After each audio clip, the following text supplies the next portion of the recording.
Présentation du langage Python. Python est un langage de programmation créé par Guido van Rossum. La première version publique du langage est sortie en février 1991.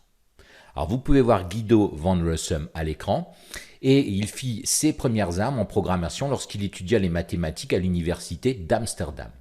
En tant que chercheur à l'université, il fut amené à travailler sur la création d'un nouveau langage de programmation pour remplacer le langage basique.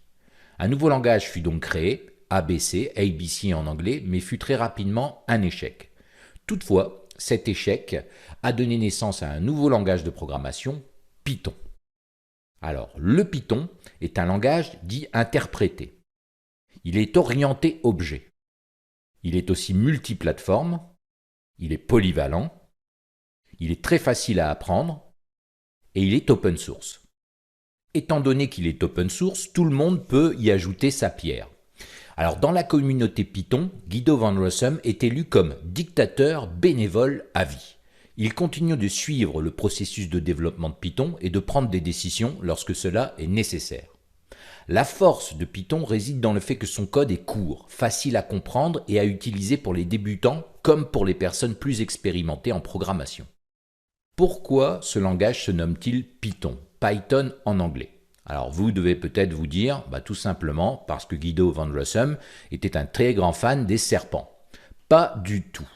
En fait, il a choisi Python car c'est un très grand fan de la série sarcastique britannique des années 70, The Monty Python's Flying Circus. Python, un langage interprété multiplateforme. En effet, vous allez devoir installer ce qu'on appelle un interpréteur Python sur votre ordinateur. Cet interpréteur va vous permettre de coder en Python et d'exécuter des programmes en Python.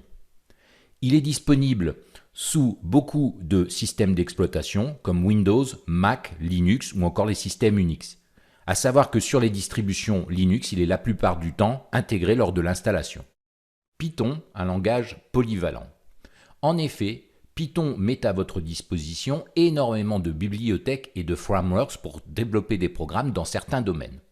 Par exemple, les bibliothèques NumPy ou encore Matplotlib vous permettront tout simplement de faire des calculs poussés dans le cadre de programmes pour le machine learning. Pour le développement web, des frameworks sont à votre disposition, le plus connu étant Django, mais vous avez aussi Flask ou Bottle. Pytest ou Robot vont vous permettre de faire de l'automatisation de tests. Pour l'image processing, vous avez par exemple Maotas ou OpenCV. Python permet aussi de faire des jeux vidéo. Les frameworks comme Panda 3D vous permettront de réaliser des jeux en 3D ou encore Pygame pour créer des jeux en 2D. Pour terminer, la bibliothèque Request va vous permettre de faire du web scraping. Vous n'avez ici qu'un aperçu de tous les frameworks et les bibliothèques que Python met à votre disposition.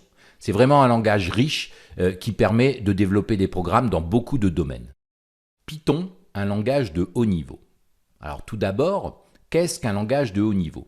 En développement, on peut catégoriser les langages en deux types, les langages de haut niveau et les langages de bas niveau. Alors les langages de programmation de haut niveau, vous pouvez en voir ici, Python en fait partie, Java, C#, Ruby, il en existe beaucoup d'autres. Alors qu'est-ce que c'est? C'est tout simplement des langages de programmation indépendants du matériel. Aucune connaissance particulière du matériel n'est nécessaire car les langages de haut niveau créent des programmes portables et non liés à un ordinateur ni à une puce. Alors l'avantage, c'est que ça les rend beaucoup plus compréhensibles de l'homme. Ces langages, en fait, la syntaxe de ces langages se rapproche vraiment plus de notre langage parlé. Ensuite, vous avez les langages de bas niveau. Ils sont plus complexes et plus proches du fonctionnement de la machine. En fait, les langages de bas niveau sont utilisés pour écrire des programmes relatifs à l'architecture et au matériel spécifique d'un type d'ordinateur en particulier. Ils sont plus proches du langage maternel d'un ordinateur, le binaire, ce qui les rend plus difficiles à comprendre par les programmeurs, donc par l'être humain. Vous pouvez voir quelques exemples de langages, le C, le C++, l'Objective-C ou encore l'assembleur. Vous pouvez voir que l'assembleur, on est très proche du langage binaire, c'est vraiment ce qui va être le langage le plus bas niveau lorsqu'on va chercher un langage de développement. Il y a quelques années, les langages de bas niveau étaient préférés par les programmeurs. Pour des raisons très simples, ils étaient plus proches de la machine, donc plus performants, plus optimisés, plus rapides. Aujourd'hui, avec l'évolution technique des ordinateurs, on peut dire que les langages de haut niveau sont aussi rapides que les langages de bas niveau. À noter que si vous vous documentez, vous allez très vite vous rendre compte qu'il y a beaucoup de discussions concernant le C++, qui en fait est catégorisé dans les langages de bas niveau, mais qui peut aussi être catégorisé dans les langages de haut niveau. Alors c'est une discussion qui a pas vraiment de réponse et il faudra vous faire votre propre idée. Tout ça pour vous dire que vous pouvez voir que les langages de haut niveau et de bas niveau aujourd'hui sont très proches l'un de l'autre et le Python en est le parfait exemple. Python, un langage porteur. Alors vous pouvez voir sur ce graphique qui s'affiche à l'écran, qui date de l'année dernière, 2021, le Python est sur le podium et occupe la 3e place avec 13,8% en jaune. Vous pouvez voir qu'il occupe une bonne part des offres d'emploi en fait pour les programmeurs. Alors à noter que vous avez le Java et le JavaScript qui est juste devant et sur certains classements, Python va même être devant. En fait, Python est depuis des années maintenant sur une des marches du podium. À noter que les langages de bas niveau comme le C et le C++ occupent la 6 et 7e place de ce classement. Lorsque vous apprenez un langage de programmation, il est important de connaître les perspectives d'avenir que celui-ci vous apporte. Python est très intéressant à ce niveau parce que déjà vous avez pu observer qu'il est très polyvalent et va vous permettre de développer des programmes dans divers domaines, que ce soit le jeu vidéo, le machine learning, l'intelligence artificielle et j'en passe.